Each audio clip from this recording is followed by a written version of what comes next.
très facile d'avoir accès à Internet. C'est un outil idéal pour discuter avec vos amis, pour regarder des vidéos et même encore pour piocher les informations dont vous avez besoin pour vos leçons. Mais justement, c'est là que le bât blesse. Pensez toujours à vérifier les renseignements que l'on vous donne sur le net parce qu'ils ne sont pas toujours fiables. On ne sait pas vraiment si c'est un effet de mode ou une simple question de facilité, mais nous sommes de moins en moins nombreux à faire des recherches dans des encyclopédies ou encore à la bibliothèque. Mais les jeunes, eux, qu'est-ce qu'ils pensent d'Internet ? Moi, je pense que Internet c'est plus rapide parce que on a juste à faire du copier-coller pour des documents. Comme le but. Puis voilà, c'est tout. Ouais, Internet, c'est mieux que, comme a dit Jordan, aller à la bibliothèque. Comme ça, on n'a pas à se déplacer, on a Internet à portée de main, et voilà. Voilà, moi je trouve qu'Internet c'est plus rapide. Quand on recherche quelque chose, on trouve tout de suite au mieux de tourner des pages, se tromper de mots, etc. Donc voilà, c'est vrai qu'Internet c'est vachement mieux qu'une bibliothèque. Et justement, parlons-en de la bibliothèque, ou plutôt du CDI, où nous sommes partis à la rencontre d'un professeur documentaliste qui, elle, donne des cours sur la bonne utilisation d'Internet, et en particulier sur l'analyse et la validation des sites Internet. Explication. Est-ce qu'on peut se poser la question, est-ce que je peux faire confiance à ce site ? Est-ce que ce site répond à mon besoin d'information ? Et ensuite, une fois qu'on a ça, si les réponses sont affirmatives, à ce moment-là, éviter le copier-coller. Donc moi, la technique que je donne, il y en a sans doute d'autres, mais c'est de lire le texte et puis d'essayer de se le raconter. Ou alors, il y a aussi faire le système des 3 QOCP, dire voilà, il faut que je réponde à telle et telle question et donc reprendre juste de style télégraphique, juste les éléments importants et à partir de là, rédiger.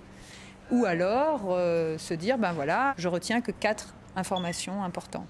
Donc après, moi, ce que je leur dis, vous pouvez faire du copier-coller, c'est ce qu'on a vu tout à l'heure, mais vous mettez entre guillemets, ça ne dépasse jamais plus que 3 à 4 phrases, et vous citez vos sources.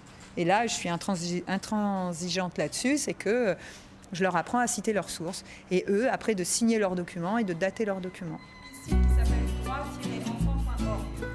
En parlant d'ailleurs de ce que l'on devrait faire et ne pas faire, utiliser Internet, c'est avant tout prendre conscience des risques auxquels nous sommes exposés, surtout lorsque l'on est à la maison.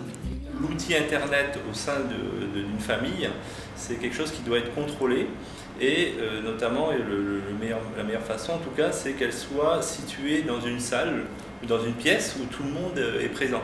Ça évite comme ça que l'enfant soit isolé et qu'elle puisse accéder comme ça facilement, sans contrôle, à des sites qu'il ne devrait pas accéder.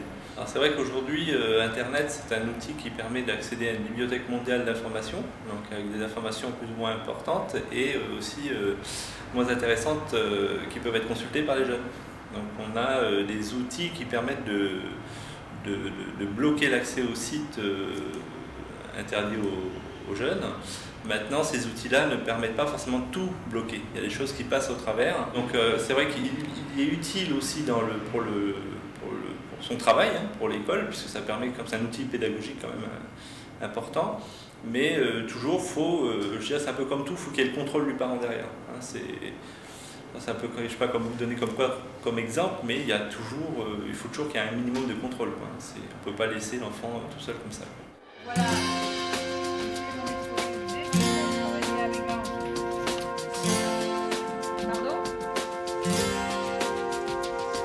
En tout cas, ce qu'il faut retenir, c'est que lorsque vous faites des recherches sur Internet, il faut utiliser plusieurs sources d'informations, vérifier les dates de publication, cultiver son esprit critique et surtout vérifier si le site est bien adapté aux mineurs, car s'il est interdit aux moins de 18 ans, c'est qu'il y a une bonne raison. Et si c'est le cas, changez vite de site. En tout cas, on se retrouve dès la semaine prochaine, à la même heure, sur la même chaîne et avec le même peps, bien sûr. Salut!